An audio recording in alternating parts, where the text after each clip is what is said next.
Brandon Marcello joins us now with 247 Sports. I love his work, and man, I love his physique. You've kind of gone like me, trimmed up a little bit. I got serious about it. You look good, man.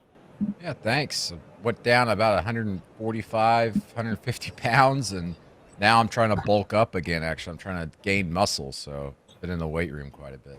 Yeah, I didn't quite meet you there, but I was in the triple digits down. So I know what it feels Awesome. like, and it ain't easy. So It kudos. ain't easy. It's awesome, man. Yeah, it's great.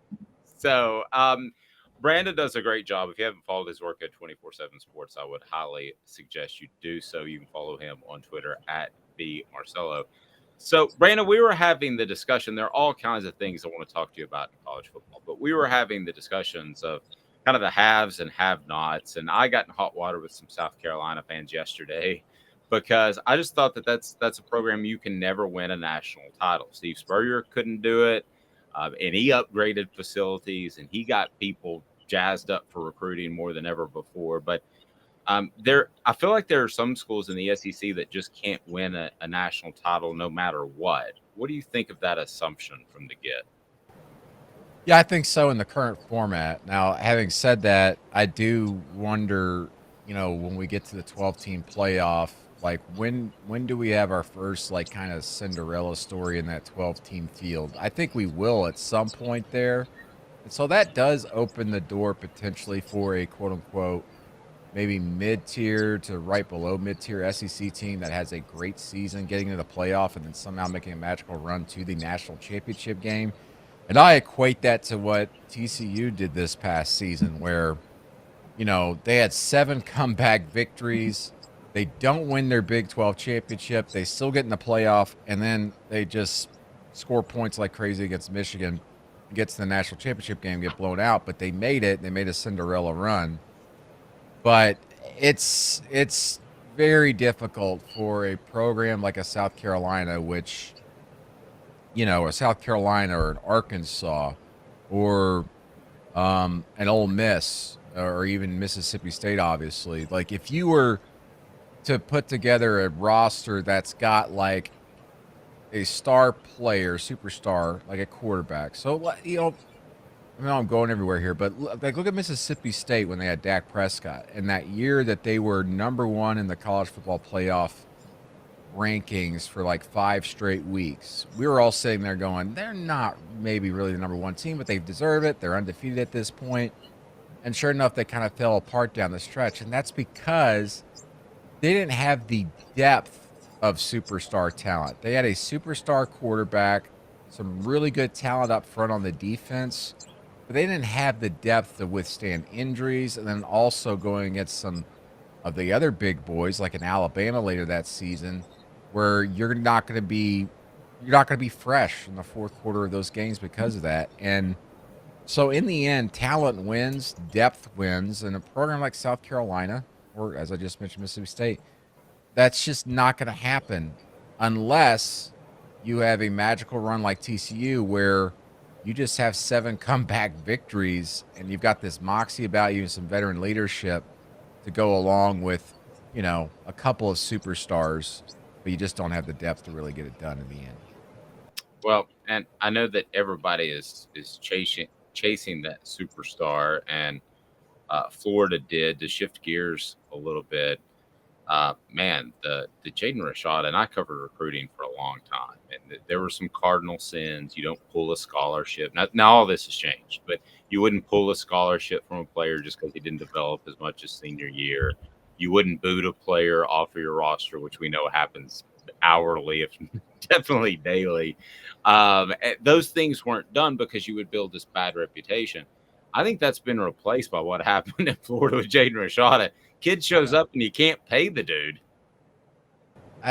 Listen, I'm so hesitant to like talking to these collective guys and everything. And I'm trying not to like talk down to any of them because they've got more money than I'll ever see in my life because they're successful businessmen and women. But I talked to the Florida folks back when they started up that Gator Collective a year ago, and I kind of came away like, sounds like they got their stuff together, but also I got questions about it because it's all like, well, we got all these people helping us with this, these lawyers, and they're volunteering doing this. And And then you start hearing things, and you just go, okay, how much of this is just not really all coming together, people on the same page? And we saw the Jaden Rashada stuff. I mean, I had to go back and look at, what Miami had him, and then Florida swoops in and does that thing. And that automatically was like, our automatic feeling was, whoa, Florida's got some money with this Gator collective. And then it just keeps going on, and you start hearing other stories, and you're going, something's just not adding up. And obviously the money wasn't adding up.